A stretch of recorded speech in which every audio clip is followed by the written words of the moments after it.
Milagro has a few choice words for Pardisone Fontaine after he released a statement about Megan Thee Stallion. Y'all is not following directions. When y'all do, I'll pin it. But it was okay. Let me pin his name. Be sure to like, comment, and subscribe. Cause I wouldn't have made it through this week without his loving hands. I want to give a shout out to my hairstylist because we had to go home and get that together. Okay, so shout out to him because he did a good job. That's number one. Okay, and he the bestest. Let me take that. Okay, now that's that. Okay, let's go over a few things. Number one, this idea that a verdict had came through. Okay, I gotta sneeze.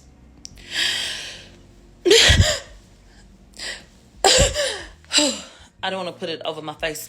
Got my filter. Can't risk that. Excuse me. So any motherfucking way, ain't nobody here but me. Bitch, germs ain't gonna go nowhere. So anyway, they said that a verdict had came through. People are so anxious to be first to do shit and to be the first one to, you know what I'm saying, like get something out that they felt like they wanted to spread that. Like, no, that's not what happened. Lunch is from 12 to 1:30. So they can't even deliberate during that time. So it wasn't even nothing for them to come back with because they was fucking eating. Okay? That's number one. Number two, Party coming out and saying that, this blanket statement that didn't directly address the person, which is supposed to be his girlfriend that's going through this. It was more like a general statement. I thought that was stupid as fuck. If you can stand by your bitch, why you ain't stand by her when she had to stand up and go take the stand? It's a whole bunch of standing, but it's a whole bunch of sitting down. That's what I'm trying to tell y'all. It was too little, too late. I feel like you talking about people putting a magnifying glass on shit and how women move and shit, but your bitch got up here and said you embarrassed to her because of the shit that you finding out.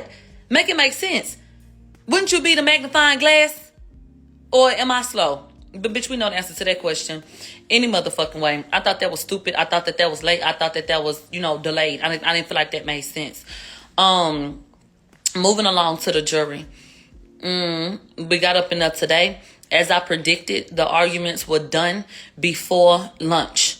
So we got enough. Yeah, I took notes, but bitch, all of that. I'm going to just tell you straight because now we in crunch time.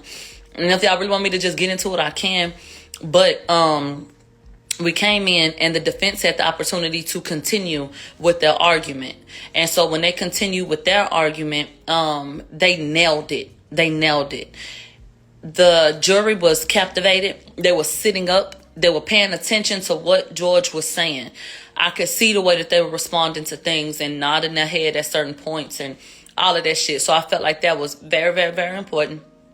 I was looking like, okay, they feeling it. Kathy Ty got up and did the rebuttal. Mr. Bott did the first closing statements, okay? The only closing statements.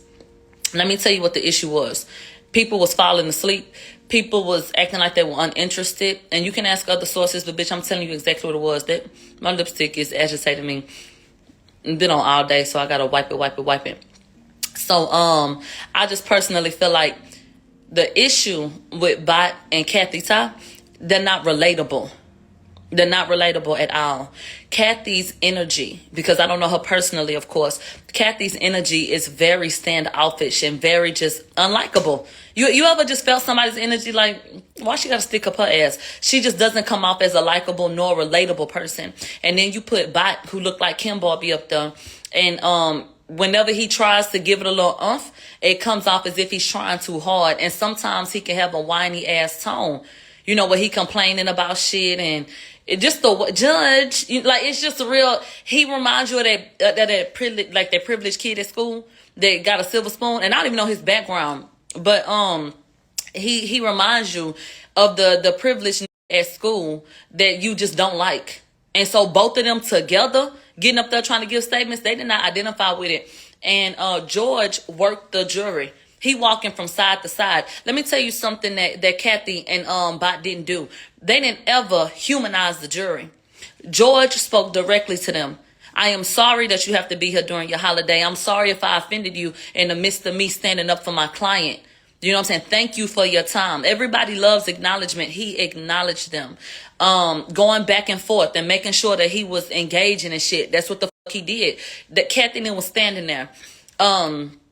Kathy and her argument and her rebuttal. Babe, trash. I didn't think it could get no worse than Alexander Bott's fucking testimony, his cross-examination. But it did. Like, it went downhill so quick. Bott got up there, and it just didn't resonate. And then when Kathy got up there, this woman gonna put up a fucking chart that Nancy went and redrew, and it got X's and shit. What the sense do it make in a case where you trying to prove that Tori did something to put a X in anybody else's box but his? Wouldn't that be reasonable doubt right there?